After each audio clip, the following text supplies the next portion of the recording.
ચાલો મિત્રો, આજે 4000 વર્ષ જૂનું એટલે કે લોથલ સંસ્કૃતિ, હડપ્પા સંસ્કૃતિનું સ્થળ છે લોથલ. ત્યાં જ આપણે જવાનું છે, તો વિડીયોમાં બન્યા રહેજો કન્ટિન્યુ. અમદાવાદ જિલ્લાની દક્ષિણ પશ્ચિમે જે આ ભાલ વિસ્તાર આવેલો, અહીંયા ભાલના સીણા બહુ ફેમસ છે. ભાલના સીણા બહુ મસ્ત થાય આ જગ્યાએ. આ જો વિસ્તાર બધો ભાલ કહેવામાં આવે. અહીંથી જવાય છે, તો ચાલો જઈએ હવે અહીંથી. બસ પહોંચવા અહીંયા લાગે થોડુંક સેટું છે. ચાલો મિત્રો, પહોંચી ગયા છે આપણે લોથલ. લોથલ એક અમદાવાદ જિલ્લાનું ધોળકા તાલુકાનું સરગવાડા ગામે લોથલ, જે 4000 વર્ષ પહેલા હડપ્પીય સંસ્કૃતિના અવશેષો મળેલા છે, ત્યાં આપણે આજે જવાનું છે અને પહોંચી ગયા છીએ. અને ચાલો હવે મારા વિડીયોમાં બન્યા રહેજો કન્ટિન્યુ. જે વિશ્વનું પ્રથમ જે બંદર છે એને ડોકાયાર્ડ, લોથલ, જોડિયા, હાડપિંજર એવું બધું ત્યાં મળેલું છે. તો ચાલો આપણે રૂબરૂ જઈએ ત્યાં. ચાલો હવે લઈએ એન્ટ્રી અંદર આ ગેટ થી. ચાલો અંદર જઈએ ધીમે ધીમે લોથલ ગેટ ની અંદર. ચાલો એન્ટ્રી લઈ લીધી છે. હવે આગળ જોતા જઈએ કે ક્યાં શું શું દ્રશ્ય જોવા મળે છે. વિશ્વનું પ્રથમ આ ડોકાયાર્ડ બંદર છે. ડોકાયાર્ડ અથવા બંદર કહેવામાં આવે છે. જો આમાં પેલા મોટા મોટા જહાજો, જે દરિયા કિનારે જે બિઝનેસમેન હોય, જે ઇન્ટરનેશનલ વેપાર થતા હતા, તો જાણવા એવું મળે છે કે 4000 વર્ષ પહેલા અહીંયા સુધી દરિયો હશે એવું કહેવામાં આવે.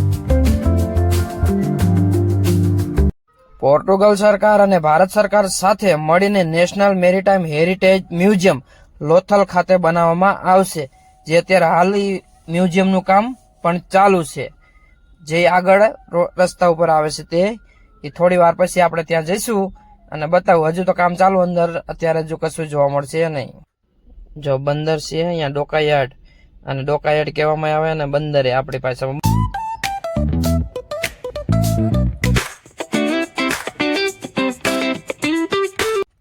વિશ્વનું પ્રથમ બંદર ડોકાયાર્ડ, લોથલ, જોડિયા, હાડપિંજરો, સુવાજીત રસ્તાઓ, ઈસવીસ પૂર્વ 5000 વર્ષ પહેલા જે સોનાના મણકા, હોડીના નમૂના, માટીના વસ્તુઓ, ધાર્મિક વિધિઓ, મણકા બનાવવાની ફેક્ટરી, નગરની આગવી એક ઓળખ ધરાવે છે.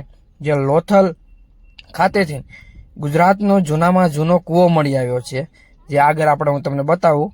આપણે આગળ જેમ જેમ જઈશું એમ તમને બધું બતાવી દઈશું. જે આગળ ધીમે ધીમે આગળ હાલ્યા જઈએ છીએ. પછી અમે તમને બતાવું કે શું શું આમાં મણકા બનાવવાની ફેક્ટરી, માટીની વસ્તુઓ, ઘણું બધું એમાં જોવા મળે છે.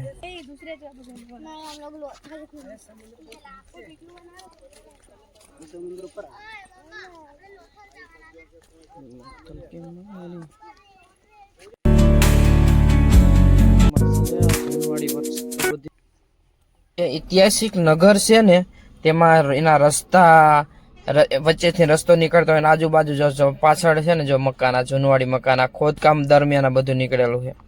લોથલ ભારત દેશના પશ્ચિમ ભાગમાં આવેલું છે. ગુજરાત રાજ્યના જૂના પાટનગર એટલે કે અમદાવાદથી દક્ષિણ પશ્ચિમે 80 કિલોમીટર જેટલા અંતરે અમદાવાદ જિલ્લામાં આવેલું છે, જે ભાલ વિસ્તારમાં આવેલું છે. લોથલની શોધ 1954ના નવેમ્બર માસમાં કરવામાં આવી હતી. જે લોથલનો અર્થ થાય છે મૃત્યુ પામેલા, થાય છે મરેલાનો ટેકરો. લોથલ કેન્દ્ર સરકાર દ્વારા રક્ષિત અને રાષ્ટ્રીય મહત્વ ધરાવતી પ્રાચીન જગ્યા છે. જે લોથલ ખૂબ જ જૂની સંસ્કૃતિ સ્થળ મનાય છે, જેનો સમય છે ઈસવીસ પૂર્વે 2450 થી 1900 સુધીનો માનવામાં આવે છે. જ્યાં સિંધુ ખીણની સંસ્કૃતિનું જે મેન ખાસિયત શું, જો વચ્ચે બજાર જાય છે, બાજુમાં જે આ બધા પાયા દેખાય ને એ બધા મકાન હતા, જે એક જ રસ્તા ઉપર મેન રસ્તો હોય ને એની ઉપર જ દરવાજા રાખતા હતા. અને આજુબાજુ બધે જે પાણીનો ગટરનો નિકાલ અને આજુબાજુ ઓરસ ચોરસમાં મકાન હતા. જે પુરાતત્વનો ઇતિહાસમાં તો એવું કહેવામાં આવે છે ઈસવીસ પૂર્વ 2350માં કુદરતી હોનારત થયું હતું, અને બધા મકાનોમાં પાણી ગરી જવાથી આ સંસ્કૃતિનો નાશ થયો હશે એવું માનવામાં આવે છે. ચાલો કબ્રસ્તાન આ બાજુ છે, જઈએ એ બાજુ.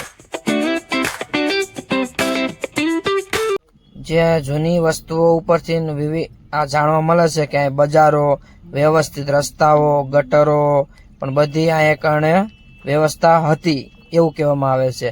અને હોનારતના કારણે આ નગર રહ્યું ને, હોનારતના કારણે આ નગર નાશ પામ્યું હશે એવું માનવામાં આવે.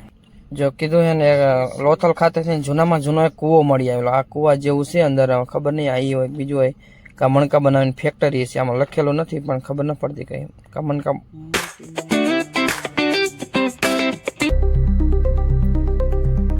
હવે લોથલ રેલવે સ્ટેશનનું નિર્માણ સિંધુ ખીણની સભ્યતાને અનુરૂપ લાલ ઈંટોથી બનાવવામાં આવશે. હવે જ્યાં રેલવે સ્ટેશન નીકળે છે ને ત્યાં લાલ ઈંટોથી રેલવે સ્ટેશન એનું બનાવવામાં આવશે. કારણ કે જે આમાં ઈંટો મળી ને લાલ કલરની એ ભઠ્ઠી રહી, ઓલી આપણે જોઈને સામે પણ રહે ને એ ભઠ્ઠી હતી. અને આ આપણે બીજું રહ્યું ઓલું બાજુમાં જવાય ત્યાં અંદર મ્યુઝિયમમાં જે આર્ટિફેક્ટ હતા એના ફોટા રાખેલા છે. હા, એ જોવા છે તમારે, બીજું કઈ નથી. બરાબર. લોથલ ખાતેથી ગુજરાતનો જૂનામાં જૂનો એક કૂવો મળી આવ્યો છે, જે આ લોથલ ખાતે આવેલો છે.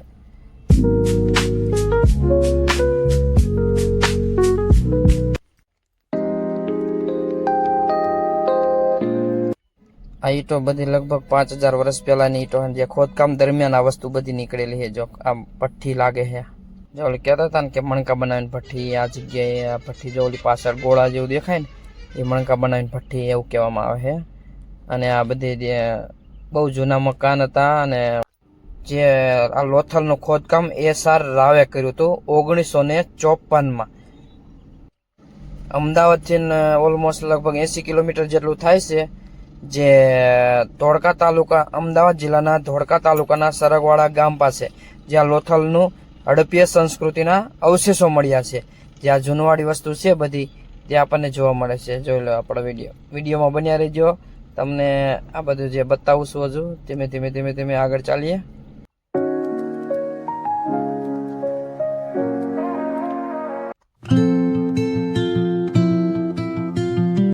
જે પહેલાના માણસો રહ્યા ને 5000 વર્ષ પહેલા જે ટેકરા ઉપર મકાન બનાવવાનો વધારે પસંદ કરતા. જે લોથલનો આજુબાજુ એરિયો રહ્યો ને એ બધો ધાર ઉપર ટેકરા ઉપર છે.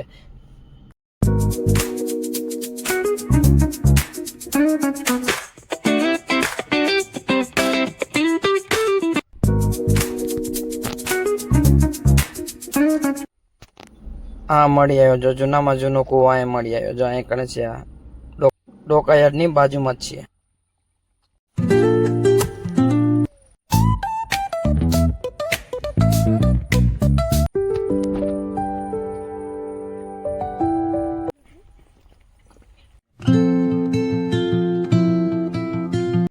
લોથલ આપણે જોઈ લીધું, હવે પૂરું થઈ ગયું. અહીંયા આપણે જઈએ હવે આપણા ઘરે.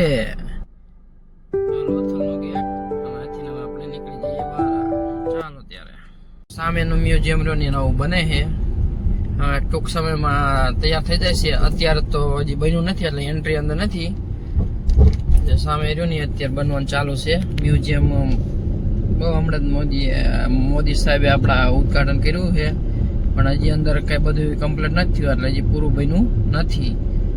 એટલે બનશે થોડાક ટાઈમમાં બની જશે.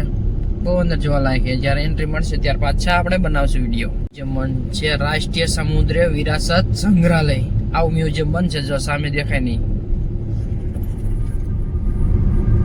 આયરોની બનશે રાષ્ટ્રીય સમુદ્રી વિરાસત સંગ્રહાલય. એવું મ્યુઝિયમ બનશે લોથલને લગતું.